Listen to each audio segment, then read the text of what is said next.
Hello and welcome to Yes, You Are Brave. This is a podcast where we're going to set off on a journey together to find and build our brave, where we explore all the ways that you have been brave and all the ways that you can be brave again. Because even though we may have forgotten or we may have fallen out of practice, we're all brave. And I'm on a mission to prove it and help you believe that yes, you are brave.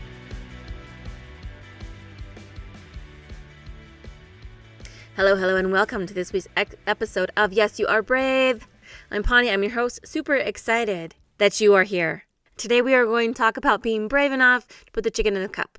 Now I know that makes absolutely no sense. Allow me to explain. So for those of you that don't know, and even if you do, I live with my sister at the moment, and my sister and her husband have quite a few chickens. And I know that this is kind of the time with all the things going on with chicken, egg prices and stuff, when everybody is realizing maybe chicken people aren't so crazy after all. But last summer was the last time that my sister, every so often, she decides to hatch out hatch out some eggs. And last summer-ish, she hatched out some eggs, didn't end up with as many as she wanted. So we had this chick. There was only a couple of chicks that hatched, but there's this chick that had something a little bit wrong with it. Okay, so this chick, when it walked, it had a hard time walking because it had what's called splayed legs. And so its legs, like in its hips, kind of turn wrong, and they kind of turn out, and it kind of walks like funny. It kind of has a hard time walking. Now, chicks, for those of you that know anything about baby chicks, they stand up and they start walking pretty early on, okay? By the end of day one, they're walking around, stuff like that. And so you can tell pretty early on that these chicks have these problems. It happens every once in a while. We've had a couple of them.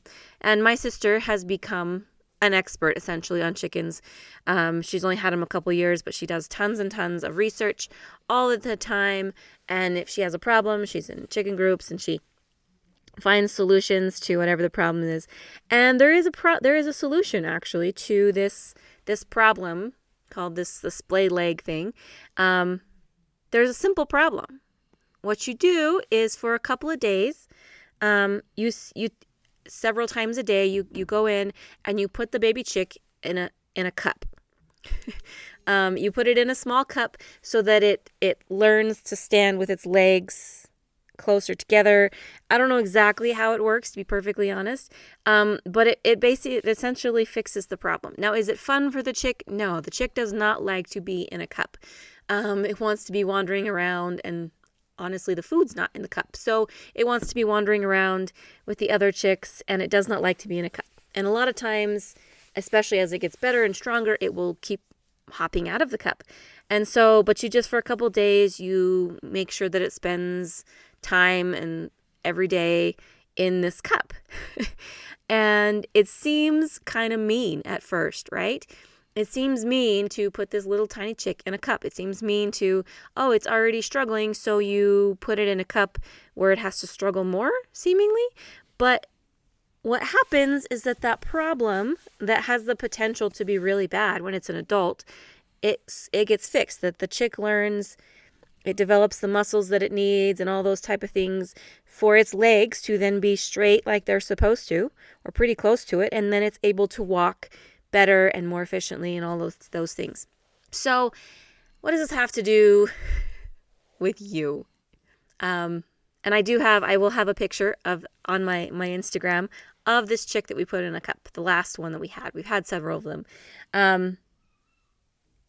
I'll share that picture with you on my Instagram at Finding Pawnee. But what does this have to do with you and being brave?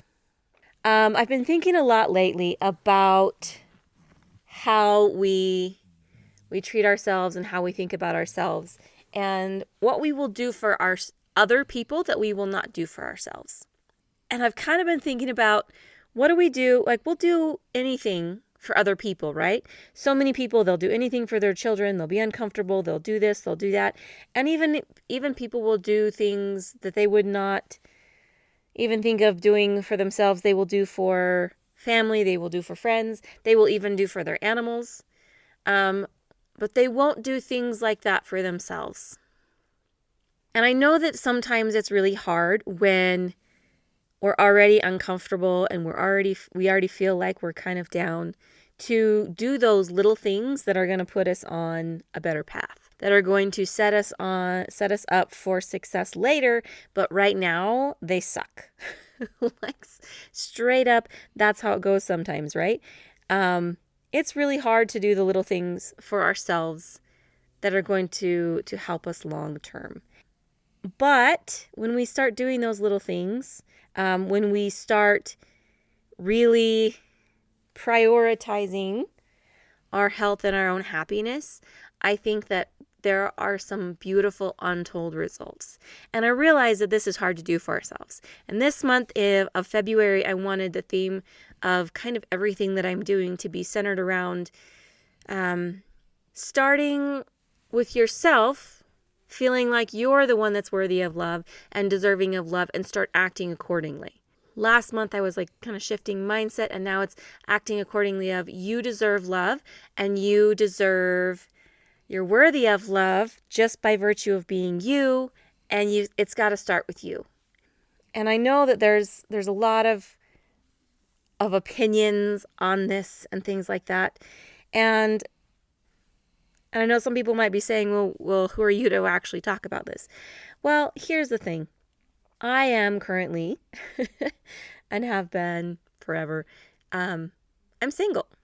Okay?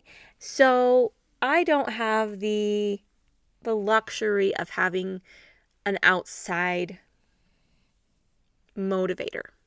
Okay? Somebody else that motivates me to do all the things. I have had to learn to be my own motivation, to be my own support, and to be my own reason for doing things. And I have to admit that is hard. It's hard as hell, and it is something that I think that people don't realize. And I didn't realize because it's just not something you think about, right?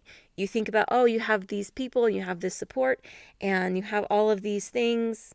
And we have people, right, in our lives, and if we're lucky, we have really great families, and we have or we have really great friends in our lives. But that doesn't change the fact that there are a lot of us that are living our lives pretty much on our own. Now, I'm not saying like completely on our own. I live in a family situation, but I'm still, my family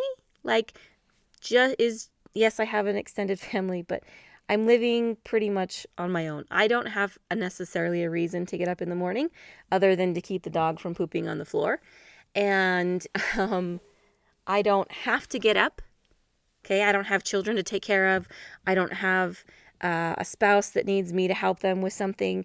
It's just me. And so I think that it's been really hard to become my own reason for doing things, because it's easy. It's easy to do things for other people. And I think no matter your situation in life, you can see that, you can feel that it's easy to do things for other people. Do anything for our family, we'll do anything for our friends, but it's really hard to do things for ourselves. And that is something that I've had to learn, I think kind of the hard way the last couple of years, is becoming my own motivation, becoming my own support, also becoming my own cheerleader and my own friend, and my own my own reason for doing things. There's a lot of things in my life where I have had to put myself as the chicken in a cup where it's been uncomfortable and I did not like it because I wanted a better future. And I think that that's kind of where the point comes down to with this whole thing is, what kind of future do you actually want? And then what kind of future are you willing to work for here and now and in these moments that you have right now? Because whatever the future is, it's not guaranteed. We're not any of us guaranteed a future. We're guaranteed a now. And so we should be living now, but yes, also living for the future. But what are we doing now to build the future that we want and that we hope to get? So there's a lot of things that I could say about things that we need to make changes and things like that. But I think that you know what they are. You know what the changes are that you need to make. You know what things you want. You know what kind of life you want in the future. Bringing this back to the chicken, let's be real. I don't know what chickens think. To be perfectly honest, they're probably one of the smartest, stupid animals on the planet. Spend any time around them. They're all set up for the survival of the species, but individually they're not so bright. But I don't think chickens think about what they want in the future. They live very much in the now, and so they're not thinking of the future, which is why my sister and I had to put that little chick in a cup, because it wasn't thinking, oh, eventually I want to be able to walk. Because once I get bigger, these legs, if they are at these weird, funky angles, are not going to be able to support me. It wasn't thinking of that. My sister, however, was thinking, I want a chicken that can walk. Because if a chicken can't walk, then it's not going to be able to do anything. It's not going to do any good. It's probably not going to live very long because it's not going to be able to eat and defend itself and all these type of things. So she had to think about the future. She did it for the chicken. And she did what needed to be done so that that chicken could have the best possible future. Now, sometimes we have somebody to help us think about the future. But as we become adults and as we become self-sufficient and we go out on our own, and especially if, for whatever your life circumstances, you don't have a partner, hopefully your parents kind of back off of that as you become an adult. But especially if for whatever your circumstances, you don't have a partner in life that is helping you think about those things in the future, you have to do that for yourself. You have to figure out what it is that you want and what little actions are going to get you there. What little cups do you need to sit in to help you make those little corrections or build those habits that are going to then help you have that life that you want in the future? All comes back to what kind of future do you want? What kind of life do you want to be living? And then what habits do you need to build that are going to help get you there? So that is my thought for you this week. Kind of weird, kind of random. I know there's been lots of talk about chickens recently in my home and in my family because of lots of things. But so it's been kind of on my mind, and I was thinking about that this morning, that little chicken and that little chick in a cup. And I just want to challenge you to think about what kind of life you want in the future and what kind of steps do you need to take to get there? What little corrections do you need to make? For me personally, I know I need to be going to bed at a decent hour. I know that I need to be drinking water. I know that I need to be eating a certain way that I have discovered is best for me. And that helps me be physically healthy. And then that helps my mind be better. And that leads to all these other things. I also know that for me, I have to do a certain amount of journaling every day. And it's not always the same kind. It's always different. But I need to do some sort of journaling, some sort of processing, at least a little bit every day, sometimes a lot every day, so that my thoughts don't stay in my head and build and get better or get bigger and meaner and just go crazy.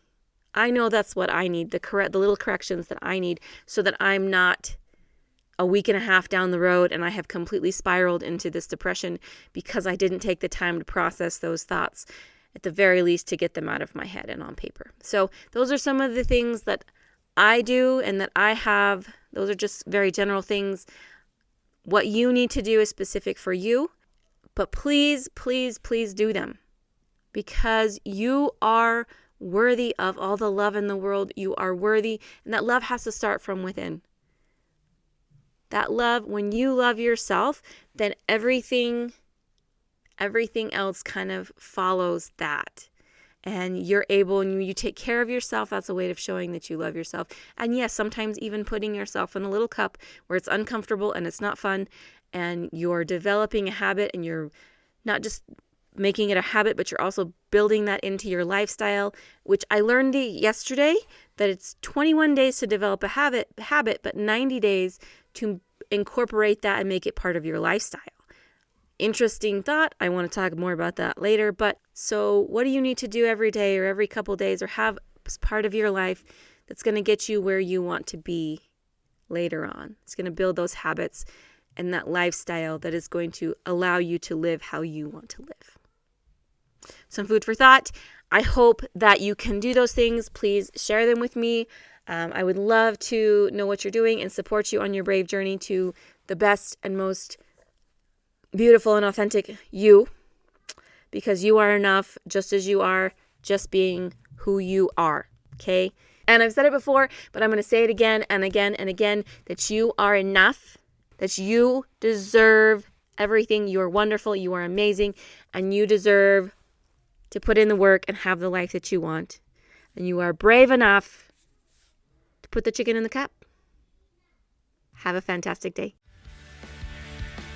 Thanks for listening, and if you enjoyed what you've heard today, please leave a review down below and share this with anyone that you feel like could use a little more brave in their life. And if you'd like to follow more of my journey to be brave, you can follow me on social media and link down below. Have a fantastic day, and don't forget to be brave.